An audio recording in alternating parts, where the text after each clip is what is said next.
Hey, thanks for joining me. We're going to continue Wildcats. We're up to issue 9 in the regular series. We've seen the mini-series, and then we kicked it off with a crossover event with Cyberforce, and the books that had like the 4-page interior fold-out images and just all kinds of crazy weird stuff. The book's kind of all over the place, if I can be honest with you.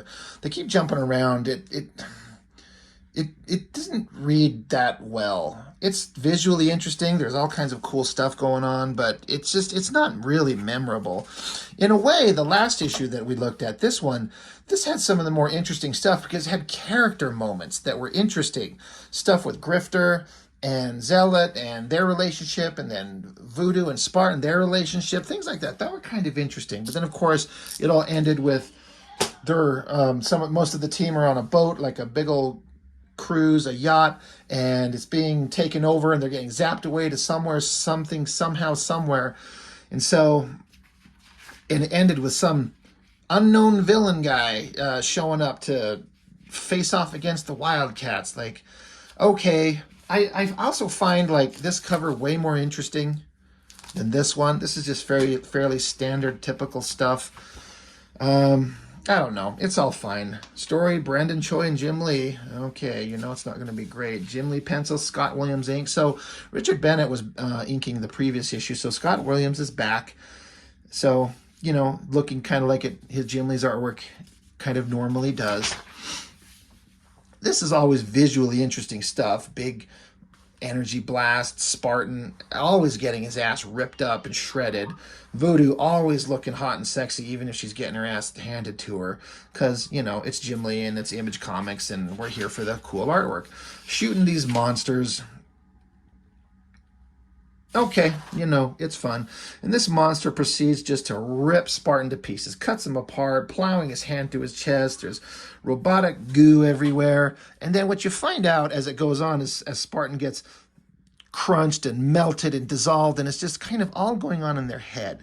It's a mental kind of manipulation. It's not really happening. So it's kind of a cop-out. It's kind of cheap, but whatever. This villain guy that they come up with, he's just supposed to be some guy that's tied to the past of Jacob Marlowe. It's like, who cares? It's nobody interesting. These books keep introducing new villainous characters with these ridiculous designs, and not one of them is interesting. So artistically, it's always like pretty interesting. That's a giant ass head when you think of how big the original artwork here has to be. I'm looking for something for comparison. An 11 by 17, like, oh, if I could get my hands on it. I mean, this entire one page here is the same as this.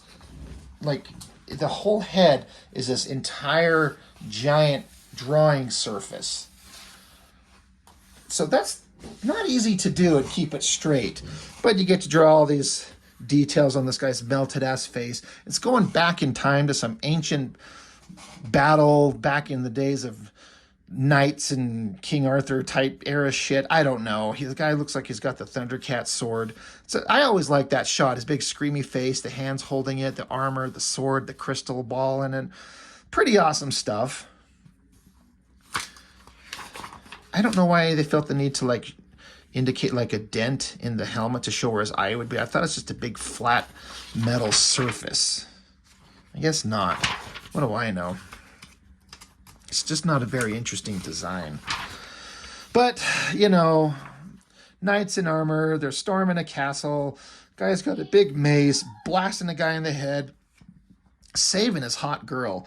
This angle, this down shot is pretty good. That's a hard angle to get. Got her looking attractive and the guy looking pretty cool in his suit of armor, the inking, the metal textures all over it. Pretty sweet.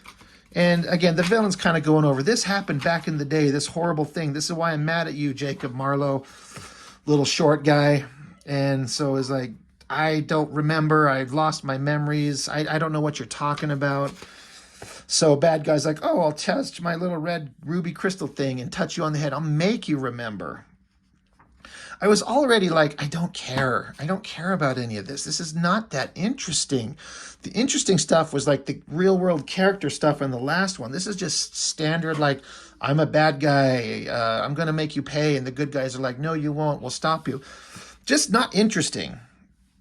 There was something interesting that come up artistically that just stood out to me in a major way.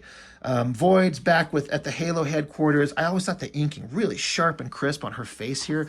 The lighting, man, that's some nice, tight, sharp inking. I love it. I wish I could reproduce stuff that looked like that when I do my own artwork. But you got the, I almost keep calling them X-Men. I just reviewed an X-Men comic, so I've got X-Men on my brain. But the Wildcats got this ridiculous, spiky little jet zipping around, and Void teleports into here. You can always tell because they've got this little distortion thing, like she teleports in, big close-up of her face. Now, what stood out to me is this shot right here. They always draw Void in this, she's in this silver spandexy suit, and they always try to, every artist pulls off a different way of making it look like silver, shiny, reflective. And it's an interesting way, because basically you just have to draw, like, generically speaking, like a nude female figure, just the body itself, no extra components, and then just make it look shiny. And they always draw it like this. But look at this drawing right here. The coloring, the gray tones is different, and then these squiggly lines to indicate like this metal texture here and here on her head, and just the line work even on her chest here, the stomach, her legs. Something about that just stood out. And it, to me, just looking at it right here, that drawing as compared to that drawing, the figure work is fine. I like that figure better, but the rendering of the silver metallic texture and the coloring, it just stood out to me. I just stared in awe of this forever. In fact, I remember the house I was living in, I was, let me see, what, this is 94, so I was 17 years old. I remember, I was living with my parents, of course. I'm in high school. I'm in my bedroom, and I'm watching Crocodile Dundee 2. And it's right at the end of that movie, and I'm flipping through this book for the first time, and I see this, and it just locked my memory into that moment. Why does my brain instantly remember that movie compared or contrasted with this drawing? I don't know why the brain works that way. I'm sure you all have things like that where, like memory association, you see one thing and it immediately connects you to another thing that you were doing at the time. Doing, thinking, saying, whatever the case may be. So as dumb as that is, I was watching Crocodile Dundee 2 when I saw this, and I tuned out of that movie and just stared at that drawing. And I'm like, I will never make anything that looks that awesome. How do you even come up with that? I think it looks so damn neat. This wild ink line, they were really doing something different. I wonder if Jim Lee penciled it that way. I have this feeling that this is like a Scott Williams, like, maybe it was really rough and he just got to kind of render it on his own. This feels like an inker's choice. It'd be really interesting to kind of know how that played out like that. Anyway, I know I spent enough time on it, but when you've seen the character drawn like this all the time and suddenly they do that, I love it. It looks so good. I am completely lost on whatever the fuck is going on in the story. I don't care. She's explaining something about what happened. This device that they found, it fell during the age of dinosaurs, and witches had it, and priests had it, and find it. I don't know. Who cares? Jim Lee's artwork always was interesting. Even if it's not as interesting as it used to be, his Uncanny X-Men work looked a lot better than this, I think. It's just too refined and too, I don't know. It's just not as interesting to me. This face, if you cover it up, that could be Wolverine. The gray hair, that could be Cable if we put some scars over his eyes and one eye glowing. But I still like the rendering, the shadows, all that kind of cool shit. You got one of these Daemonites. They can possess people. So they got the hot girl, so Daemonite creature, he gets excited and he enters her body and she's all excited for it and she's gonna make someone else just as excited as she is. I don't know what's going on. I guess we're back in time with what was going on here, and she was possessed by a creature, so someone had to lop her head off. That was the problem. That's a pretty cool shot of her head getting chopped off there. body here, head there. That's fun. And bad guy, for some reason, he's realizing that maybe his memories of what he saw, because this is him back in the day when it happened, and this is him modern day. I thought it was interesting to show like his shredded ass face from getting burned back in the old story, and then centuries later, this is what he still looks like. We still got this like gooey, fleshy thing over his eye. That was kind of interesting. But then he gets blasted in the back because he's going to kill Jacob Marlowe. He's pissed off at him. I'm going to kill you. He gets shot in the back. And I've seen this shot, Jim Lee doing this in the X-Men all the time, where the team just shows up and they're standing there looking awesome. Man, good Lord God Almighty, are Void's legs long here. Generically speaking, from top of the head to the bottom of your crotch, it should be the same length as your feet, as your legs. That's like normal human proportions. But man, they're like... those are super long-ass legs, but it's superheroic proportions. I wish that they rendered her body the way that they did on this other page. It just looks so much more interesting. Who cares, right? Apparently I do. They show up. Bad guy's freaking out. I always thought this shot of him like hunkered over, like hunched down and blasting, and his cape kind of recoiling back like that. That was interesting. A lot of power there. Hits Void, the team shows up, the fight ensues. They're taking this guy on, and Warblade looking like Mr. Fantastic, like he's made of rubber when he's supposed to be liquid metal. It just doesn't work. It doesn't work for me. It's an interesting visual thing you can do with him as a power set, that he's like liquid metal, can stretch and flex, but looks like he's made of rubber. Voodoo's going to try and use her mental powers on him, saying she's going to wipe his mind, but he just bitch slaps her off to the side, knocks her ass down. And,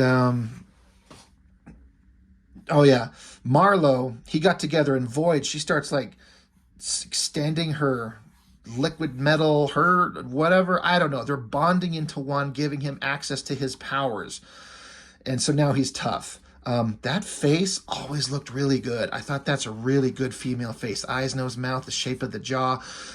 You can never go wrong with Jim Lee drawing a girl with her ass pointing in the air. That's always sexy. And this shot, I mean, that's a cool drawing. That's neat looking. That works. And then bad guys exploding. Explosions. We got to get out of here. Jump on the jet. Rocket out of there. I don't care for the design of that jet too much. It's not very aerodynamic, but it is pretty interesting looking. But then it just, okay, whatever. Marlowe, he's having a little bit of a whiny moment. That guy was his brother or something like that, and he's sad about the past and the things he can't remember. So he's like, I'm out. I'm leaving the team. I'm quitting. I'm out. I'm gone. I'm done. And she's probably like, God, I don't even care. We don't care. I like the drawings. Again, this cross-hatching shading under her eyes. And then that shot of her back there. Pretty interesting stuff. And that's just it. That's where it ends. That's the end of that story. The Wildcats cartoon, I saw only very few clips of that thing. God, it looked terrible. Warblade miniseries, Travis Charest. This is another one of those. There's one in that last one that was a Voodoo focus. This one we're on Warblade. It looks good, but man, from what Travis Charest was here and what he becomes in not too far away, like say a year, 2 years, night and day difference. He's good here. He becomes absolute genius art elsewhere. He refines his stuff. I mean, you can tell he's got a hand for like great detail, but he eventually kind of refines it into I can't even explain it. The way that his artwork becomes is just so dramatically more interesting. Again, it's not bad here at all, but compared to what he becomes, it's kind of like, all right, you're on your way. Can't wait to see what you become in the future. And he gets there. Rips this guy's guts out because he threatened to almost kill this kid, so Warblade shreds him. Lots of blood and guts. So that's awesome. So that's that. Pretty simple, not much to it, not very exciting. A few artistic things that are really great. The story, it's like, who cares? It's just, does anybody remember this story in terms of like an emotional connection to the story? I don't.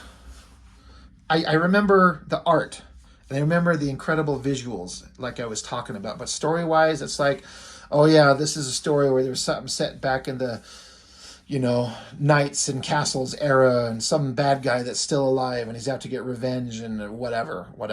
Let's move on to something more interesting. So, not horrible, but not great. But at the time, still visually, Jim Lee. He's not quite as exciting as he used to be, but he's still pretty damn excellent to me. So anyway, that's it. That's all I got for this one. Thank you so much for watching. See you on the next one.